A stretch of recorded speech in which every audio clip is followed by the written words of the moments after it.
Why are you ignoring me? I've decided not to talk to people I don't know. I get it. I'll move out of my in-laws' place. They're totally ignoring me. I expected it from my mother-in-law, but I never thought my father-in-law would treat me this way. There's a reason why my in-laws, who used to be nice, changed. It's because of my sister-in-law who doesn't like me. Ever since she came back home, our peaceful life together has been completely messed up. Don't expect me to regret it, okay? You think I'm gonna feel sorry about this? Think again, jerk. I packed my stuff and left my in-laws' house. And guess what? Just 3 days after I left, their house turned into chaos. I met my husband at work. He worked in sales and came to my office often, and I was the main person he dealt with. As we spent more time together in meetings and chats, I started to like him. He was caring and kind, tall and not necessarily conventionally handsome, but he had this charm about him. He was popular, but for some reason, he said he liked me, and we started going out. We talked about our families, and he told me about his parents and sister. I lost my parents in an accident when I was young and grew up in an orphanage. It was a big deal for me, but when we started dating, I told him about my past.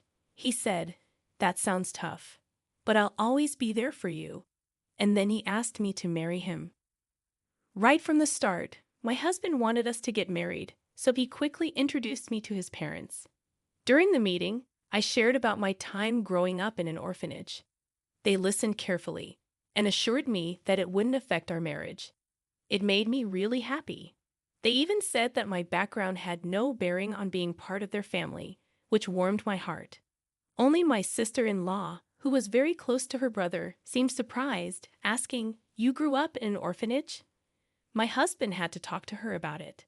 Looking back, she probably didn't like me from the start. But I didn't dwell on it then. I just thought we were getting to know each other. Before we got married, my husband and I talked about moving in with his parents. We thought about it seriously, but in the end, I decided not to leave my job. It turned out my husband was going to be transferred soon anyway.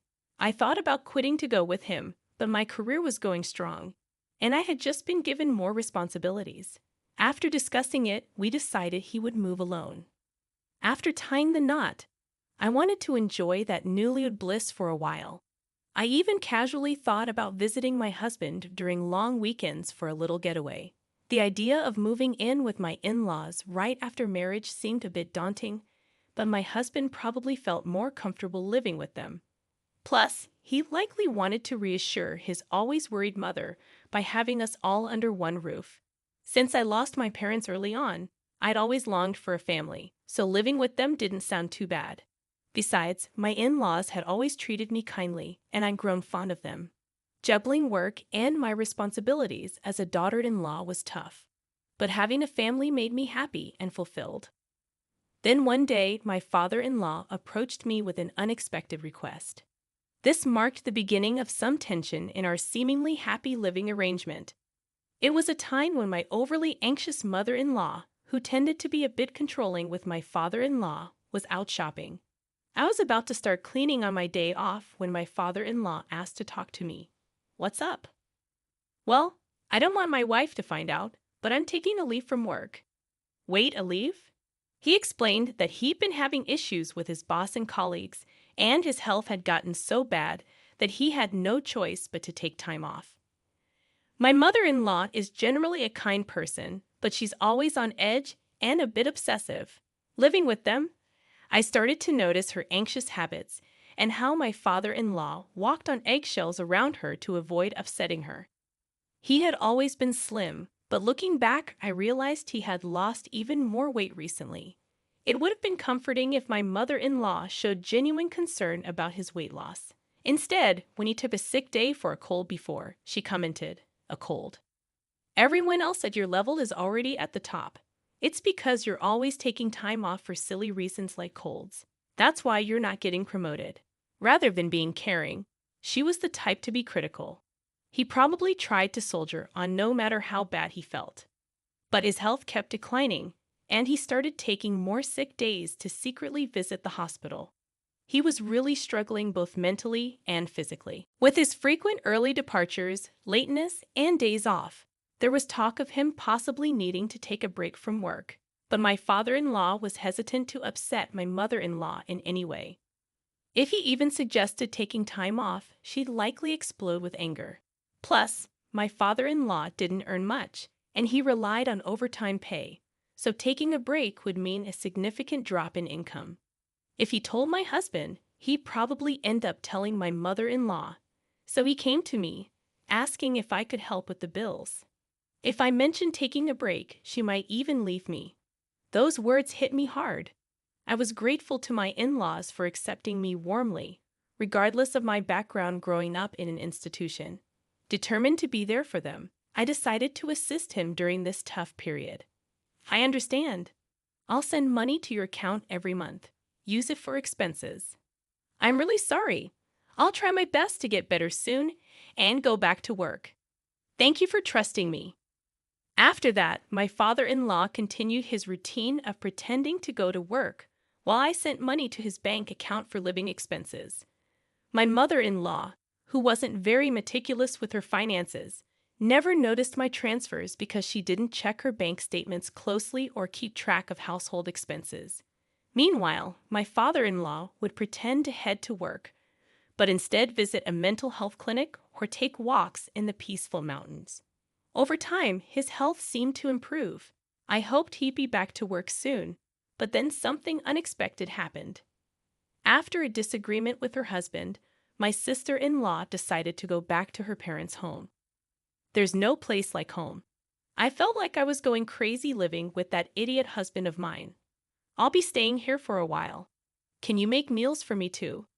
I knew right from the start that my sister-in-law wasn't fond of me.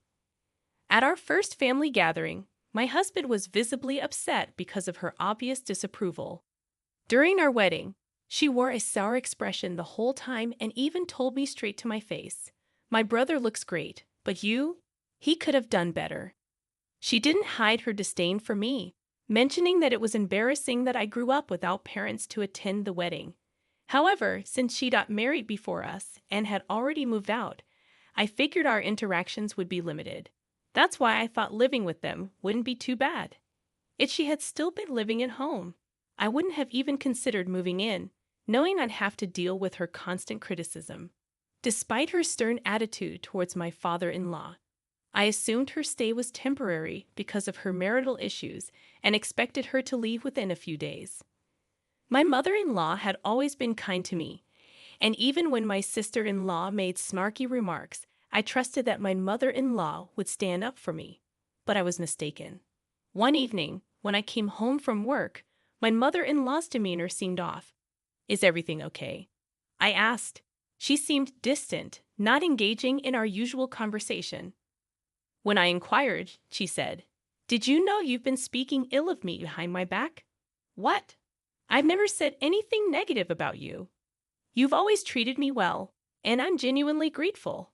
Why am I saying anything bad? You've been acting like the perfect daughter-in-law, but you've been gossiping about me in secret." "Fine, whatever," I replied, and she left the room. As she walked away, my sister-in-law smirked. "Looks like you've fallen out of favor. Did your true colors come out? Your upbringing in an institution is really showing, huh? It's better not to gossip about people." "I haven't said anything bad about her." "Oh, it seems the neighbors heard you. When I returned after so long, they mentioned that you've been constantly criticizing her." "What? Who? Are these neighbors?" "Well, it's been a while since I got married and moved out, so I've kind of forgotten their names. I never said any of those things. Stop making things up." "Oh my, how rude of you, Mom. You're accusing me of lying and bullying," she said, storming into my mother-in-law's room. From that moment on, my sister-in-law's nasty behavior only got worse. She accused me of telling her to sleep in the hallway and take the last bath because she's just a guest. She nitpicked about every little thing and complained to my mother-in-law. Each time, I had to defend myself, explaining that I hadn't said or done any of those things. But my mother-in-law seemed completely swayed by my sister-in-law's words, falling under her influence. My sister-in-law carried on as if she had no intention of leaving anytime soon, leaving me worried sick as I headed home with a heavy heart. "I'm back," I announced, hoping for the usual warm greeting from my mother-in-law. Instead, there was silence. "I'll start dinner," I said, stepping into the living room, only to be greeted by a shocking sight. Normally, my sister-in-law would rush me to prepare dinner, but now my mother-in-law, father-in-law, and sister-in-law were all enjoying sushi together. Surprised, my sister-in-law remarked, "Looks like someone who's not part of the family is home. You're not planning on having sushi, are you?" Without a glance in my direction, my mother-in-law continued eating while watching TV. "If you wanted sushi, you should have said so." I hurried back after shopping. "Huh, no one mentioned that," I sighed. "Hey Mom, Dad, I hung out with my friends today and brought back some delicious pudding. Let's enjoy it together." My sister-in-law chimed in, ignoring me completely as they all began eating the pudding. Exhausted from work and lacking the energy to confront them, I retreated to my room without eating. The next day, my sister-in-law mentioned she was meeting friends and asked if I could drop her off at the station. I declined, as it was a work day, and we weren't heading the same way. "Come on, take a day off. It's not a big deal. Your dear sis-in-law just wants a lift. She hasn't had much fun since getting married, right? Can't you be a bit nicer?" Respectfully, "Didn't you go out with friends last night after a late call? It seems like you've been going out almost every day since you got back." "I have work. Please take the bus or train," I replied. My mother-in-law and sister-in-law were whispering in the background, but I had enough. I headed to work. That night, however, the moment that convinced me to leave happened. I was delayed at work and returned home after picking up groceries, expecting some sort of scolding. It had been raining heavily when I left the office, and I was soaked even getting in and out of the car. I wondered what unpleasant surprise awaited me at home, but when I arrived, the three of them were eating takeout just like the day before. No greeting, as if they hadn't even noticed I'd returned. But I've grown accustomed to this treatment. Glancing towards the courtyard from the hallway, I noticed something placed in the center of the garden. Upon closer inspection, it was my belongings. A designer bag I'd bought with my first paycheck, shoes that were a birthday gift from my husband, and even my work computer, now soaked. Shocked, I stood frozen as my sister-in-law smirked and remarked, "Having a stranger's things in the house was gross, so I got rid of them." Flaunting a designer bag like that? How arrogant. Neither of my in-laws said a word about her appalling behavior. Why didn't you intervene? What have I done to deserve this treatment? Do you truly believe her lies about me badmouthing and bullying her? Aren't you angry with her for what she did? My mother-in-law avoided eye contact, remaining silent. "Why won't you speak up? I can't talk to strangers. I can't be friendly with someone who isn't family," she finally replied, still refusing to acknowledge me. My sister-in-law grinned, waiting for my response. "And where's my father-in-law? I'm the one supporting him during his time off. I'm the one contributing to the household finances. Yes, I did it out of gratitude, but shouldn't he stand up for me now? Surely, he would be on my side." Hoping for some support, I looked to him, but he brushed past me without a word and retreated to his room. That was the final straw for me. "I've had enough. Are you upset?" "I'm sorry, but let's be honest. I never liked you from the start. What with your background growing up in an institution? Just don't regret this like I would loser." I gathered my belongings and prepared to leave immediately. Only my father-in-law seemed flustered, realizing he depended on me financially. Yet he made no attempt to stop me or defend me. I was utterly disillusioned by his indifference. I drove to my husband's distant work assignment, eager to leave the turmoil of my in-laws' house behind as soon as possible. Throughout the journey, I never once opened up to my husband about what had been happening. I doubted my mother-in-law had informed him about my sister-in-law's return. If he had known, he would have surely reached out to me, aware of the strained relationship between us. Yet my husband never mentioned anything about my sister-in-law in his calls or messages. While I didn't sense anything unusual in my husband's behavior, I couldn't shake the feeling that he might be influenced by her, fed lies about various matters. Even now, as I made my way to him, I couldn't shake the fear that he would treat me with the same indifference as the others. My heart ached with exhaustion, torn by suspicion, even toward my husband, the person I trusted most. If he shared their mindset and attitude, perhaps divorce was the only solution. That's how deeply distressed I felt. When I arrived at his out-of-state apartment, he hadn't returned yet, likely caught up with end-of-month work obligations. As I waited, my husband energetically walked in, perhaps noticing the lights on. "What if I knew you were coming?" "I would have rushed home," he exclaimed. "What a pleasant surprise. Just seeing your face." His radiant smile immediately lifted my spirits. The relief of seeing him genuinely happy to see me, combined with the lingering humiliation from my in-laws' home, overwhelmed me, and I couldn't hold back the flood of emotions any longer. Tears streamed down my face as I broke down in his arms. "What's wrong? Did something happen?" "Please tell me," my husband implored, clearly unaware of the treatment I endured at his parents' home. Gathering myself, I knew I needed to explain everything to him clearly. I recounted the whole ordeal. How I'd been supporting his father financially, who had taken medical leave without informing his wife. How his sister had returned and poisoned his mother against me with lies. How they treated me as an outsider, ignored me, and left my belongings out in the rain, ruining them. Through tears and pauses, I laid it all out for him. Finally, I made it clear that I had no intention of ever going back to that house, and if he couldn't support me on this, I'd seek a divorce. My husband apologized for being too preoccupied with work and not checking in on me more often, expressing regret over his family's behavior toward me. "You don't have to go back there or even speak to them," he assured me.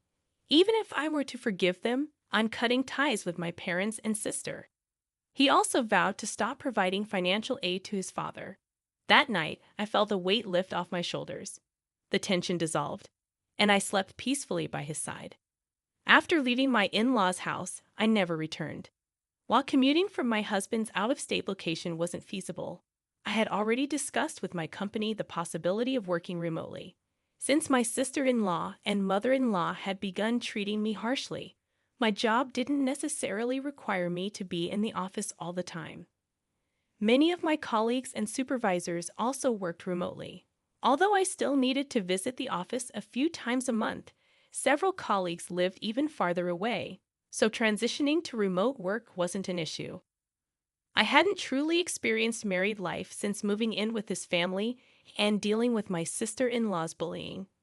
But now we could finally live like newlyweds. As I was setting up my remote workstation, as expected, my sister-in-law contacted me. It turned out that the day after I left their house was the day my father-in-law was supposed to get paid. Usually, my mother-in-law withdrew a certain amount and transferred it to their household account on payday, but this time she couldn't. Of course not. Until now, I have been supplementing my father-in-law's reduced salary due to his time off, I thought. Upon checking their balance, my mother-in-law confronted him, and he confessed that I had been helping them financially. "Hey, why didn't you tell me you were covering the living expenses?" "He told me not to, saying he didn't want you to know, so I kept it a secret. Anyway, we're running out of money for living expenses, and there's no one to cook or do laundry. The room is a mess. As his wife, you need to come back and take care of these things and transfer money quickly." How heartless. I told you, didn't I? I don't regret this. I have no intention of going back to that house or continuing as your maid. Why should I help people who hate me, destroy my belongings, and treat me like this? Aren't you his wife? Without your help, we can't pay the electricity or gas bills. We can't even go shopping. That's why I said it. I'm an outsider, so it's none of my business, right? I hung up, ignoring my sister-in-law's ranting. Despite their relentless calls and messages, I continued to ignore my sister-in-law and mother-in-law. Even after my husband returned from work, they persisted in their attempts to contact us. When my husband finally answered, he firmly declared, "I'll never forgive you for how you treated her, and I'm never sending her back to you." I'm not coming back either. I don't consider you my family anymore. Stay away from my wife, or you'll regret it.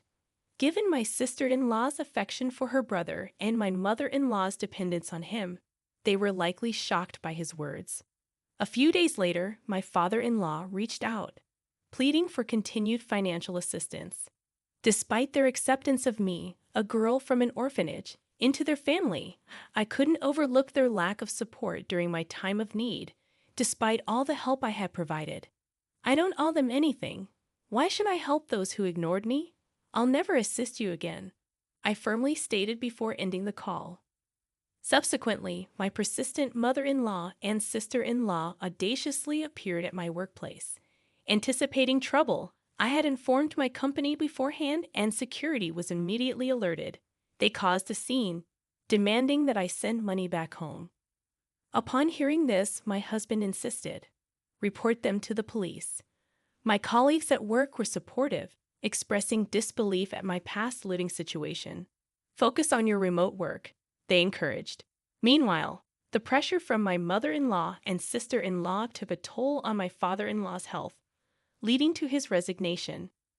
My sister-in-law attempted to return to her husband's family, only to be rejected due to her affair, which had been the original cause of their conflict. This incident exacerbated their problems, resulting in an immediate divorce. Left without a home, my in-laws and sister-in-law relocated to a modest apartment, finding employment in part-time positions to make ends meet. Meanwhile, my husband and I finally found peace and fulfillment in our lives. Recently, we received the joyful news of our impending parenthood and eagerly await the arrival of our child, cherishing each moment together.